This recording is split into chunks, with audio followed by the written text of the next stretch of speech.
Whether a thought experiment, narrative principle, or philosophical analogy, there seems to be a trend with creators or inspirers of interesting ideas to name their relative ideas after themselves and their self-inserted object for their claim.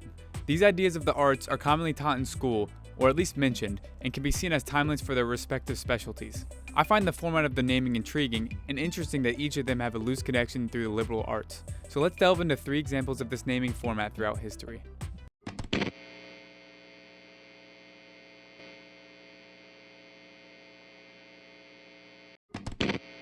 Russell's teapot is a philosophical analogy developed by Bertrand Russell in 1952, commonly used in the context of religion to argue against the existence of God. The main idea states that the burden of proof is on the person who makes unfalsifiable claims rather than putting the burden of disproof on others. This means that if one person makes a claim that cannot be proven or disproven, then they should not expect anyone to believe them just because their claim cannot be disproven. The analogy is derived from the idea that if one claims there is a teapot orbiting the sun between Earth and Mars, and it is too small to be seen by any telescope, then the one who made this assertion should not expect others to believe there is a teapot where they claim.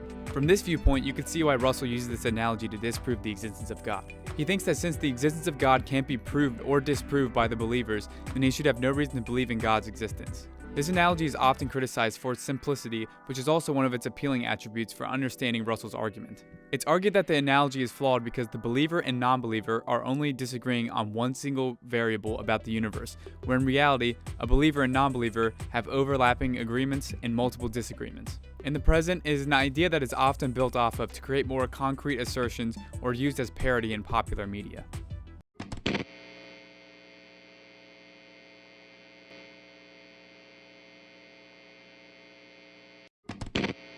Chekhov's gun is a narrative principle developed by Anton Chekhov in 1889 as advice for playwrights, or in modern time, storytellers in general. The idea of this principle is that every element in a story should be necessary to the story, and if this isn't true about an element, then the element should be removed. The gun comes into play with the simple explanation of the principle. The saying goes, if in the first act you have hung a pistol on the wall, then in the following one it should be fired. Otherwise, don't put it there. This is saying that the pistol is a narrative element since it is shown on the wall. If the pistol is not fired, then it is not a necessary element to the story because it had no payoff. This idea of setup and payoff is often one of the first things taught to new storytellers as a basis to write stories on. This idea is often criticized, with a major criticism coming from Ernest Hemingway. Hemingway argues for the importance of elements that are introduced and never mentioned again in his stories. Although he does admit that people will inevitably search for meaning in the unnecessary elements, they still enhance the story. In recent history, this principle is often used in popular media as parody by pointing out the existence of a Chekhov's gun within a story and either acting upon the payoff that is required for the principle or subverting the principle. This is using the principle at a meta level where the characters acknowledge the existence and discuss it while being in the story themselves.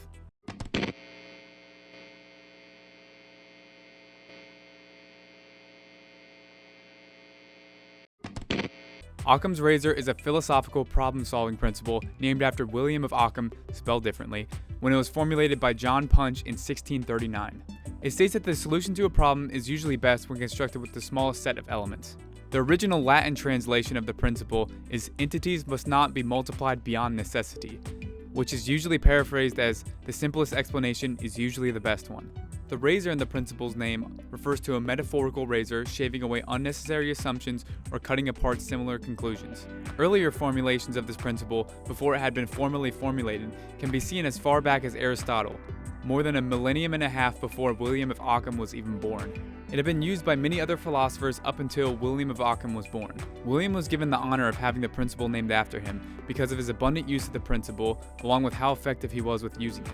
Ironically, the principle was formulated in a commentary about another philosopher's work whose use of the principle came before William of Occam's, with the formulation being found in John Punch's commentary on the work of John Duns Scotus.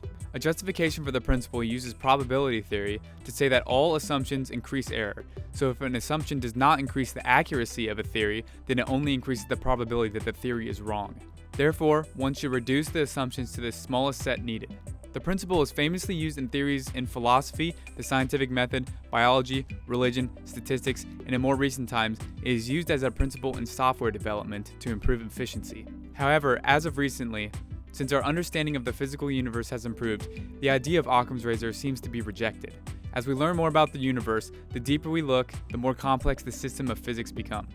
Because of this, American physicist Igor Mazin has argued that more exotic and unusual interpretations are needed to understand modern physics, so the simplest explanation is often rejected. This principle has been deemed the inverse Occam's razor. I'd always thought certain liberal arts principles like this were very interesting and always liked to bring them up in conversation as a joke or just a throwaway quote. I noticed that they seem to follow some titular rules, so I decided to explore that. So thank you all so much for watching. If you enjoyed this type of video, please let me know in the comments because I have some similar ideas along this type of video. Also, please consider liking, commenting, subscribing, and sharing. And once again, thank you for watching.